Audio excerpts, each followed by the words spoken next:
Honorable sisters and brothers, I have just completed a spontaneous, unrehearsed, straightforward, great video of the third critical question and challenge, what best to do?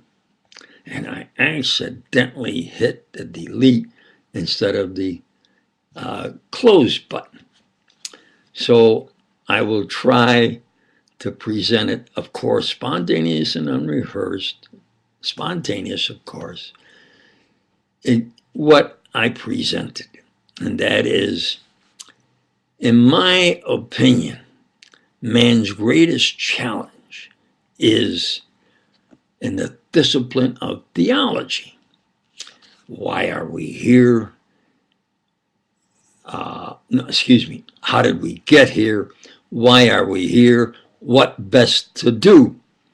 And in the first question and challenge, how did we get here? You can reference a video I have in answering that challenge. The second one, one is how did we get here? The second is why are we here? And I answer that, I think, in quantity and quality.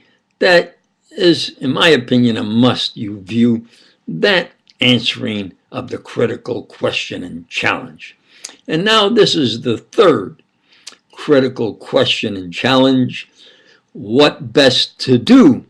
And in quality and quantity, it may be more quantity, and I will strive to put forward, in my expertise, knowledge and experience, and belief, and philosophically, in my opinion, of what best to do. Now, in my opinion, what is critical is the family. Man must be the husband, the father of the family. And the wife must be, of course, the wife and the mother of the children. They work together in the bond before God as a family unit, and the children come first. First come the children, then the wife, and last what's left for the old man, the husband. He tries to get by as best he can.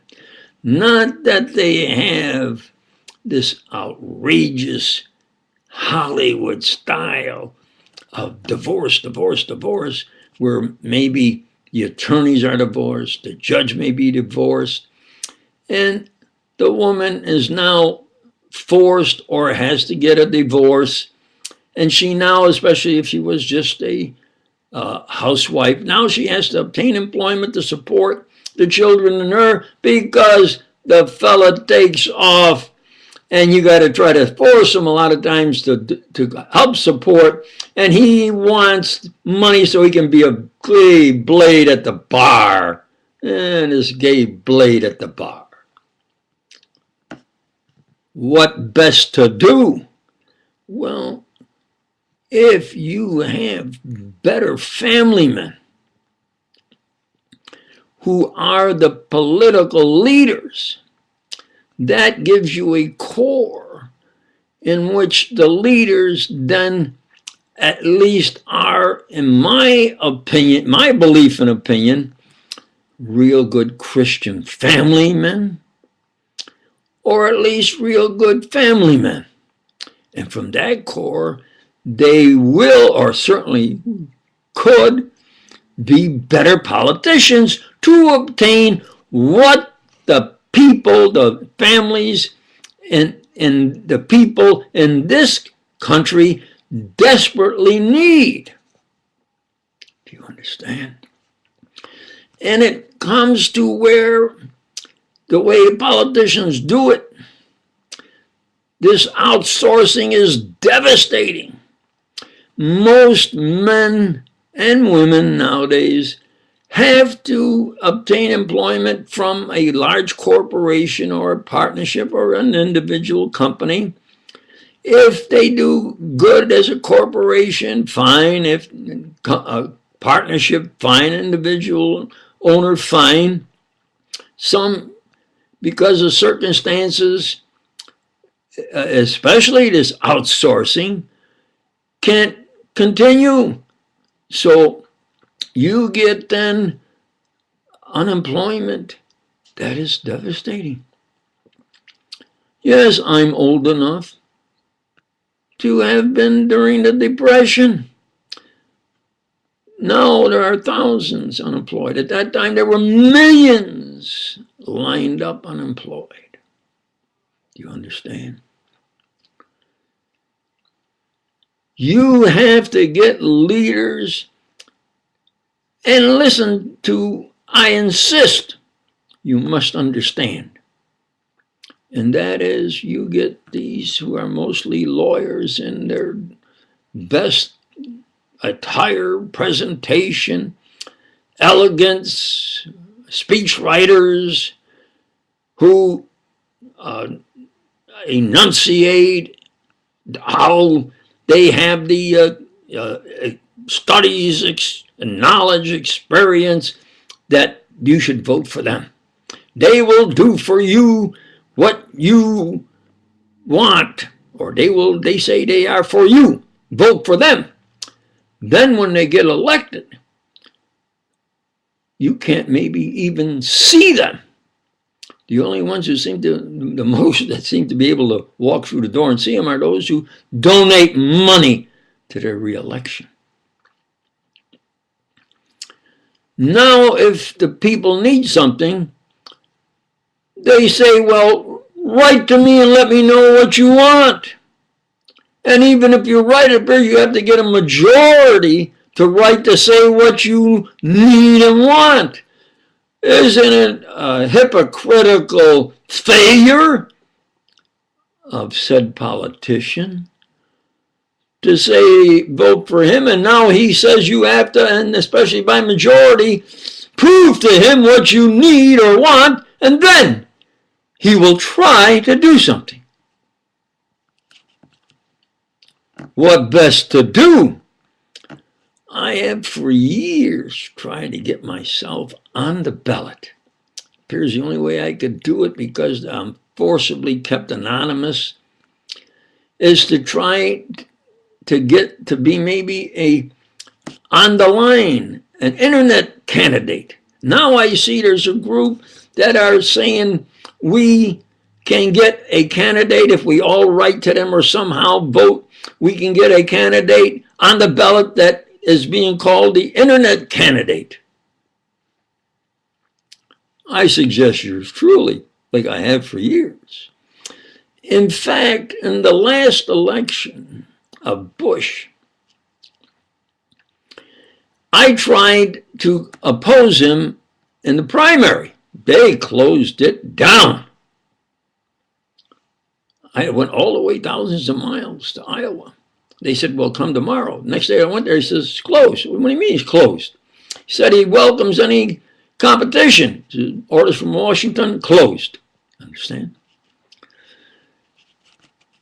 Now, in this last election, Bush was so destructive, ruinous, that no matter who opposed him, I think would have won. But what the power inside secret police power, who have the power, considerable power, did is what they done in Vietnam. In Vietnam, it got so bad that the majority or a great deal of those who were being killed were black. They were kind of revolting or not participating. So they got a black general to say, well, boys, follow me. Do you understand? So now they got a black fella to say to blacks especially, and some of them went wild. They were going to vote for him no matter what. Who was there or what. follow me. And, you know, all the minorities, and especially, follow me. What change? After 3 years, same as Bush. And now that it's going to be the re-election year, now they're trying to get a law to obtain employment. That should have been done in the first 30 days, certainly at most 90 days. It would have took me 7 days at most to enact employment if I had the voting authority. Do you understand? They say, well, there are those who maybe don't particularly like me, you know, prejudices or whatever. And I say, well, okay, I'm being forced to be an unknown. Well, I strongly insisted instead of Bush, Joe Wilson. You think about it. Joe Wilson, and as I look around, is the best known and maybe best candidate. And then his wife, Valerie Plame, I think it's Plame, Valerie Plame Wilson. That combination, I think, can't be beat. I couldn't get them to get publicity where they could be recognized because the inside secret police power are doing the same thing they did in Vietnam. Follow me, because if push came to shove, especially blacks and minorities aren't going to kill themselves for rich Wall Street fellas. But who got the money from the government, which is the people's money by taxes? Isn't that correct? The Wall Street bankers. Now, should this fella be reelected? Anybody could have beat Bush. Should this fella be reelected? They're trying to push through an employment bill so they can say, look, I put through this employment bill. You can follow me still as employment. What about yours truly, Joe Wilson, etc.? Real, honest Christian, or at least family men, who will do what the people need and must have. What best to do? Therefore, am I being religious? What best to do, in my opinion, is within the discipline of theology. Am I politicking? Well, if you think about it, the Pilgrims, Columbus came here under the flag of Spain, and then at the same time, they had the flag, a religious flag. They say, well, look what they did to the Aztecs. Well, one of the reasons is when the bishop, whoever was in charge of religious, went up to their temple up there, they saw them beheading youths and all kinds of people and getting the blood they needed to put it out in the field to irrigate in order to grow crops because they had a drought. Because the religious leaders there said, this is how we're going to overcome the drought. And they said, hey, we got to stop this. Yeah, there's two sides to every story.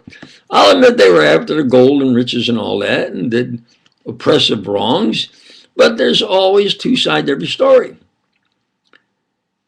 And what is man's greatest challenge?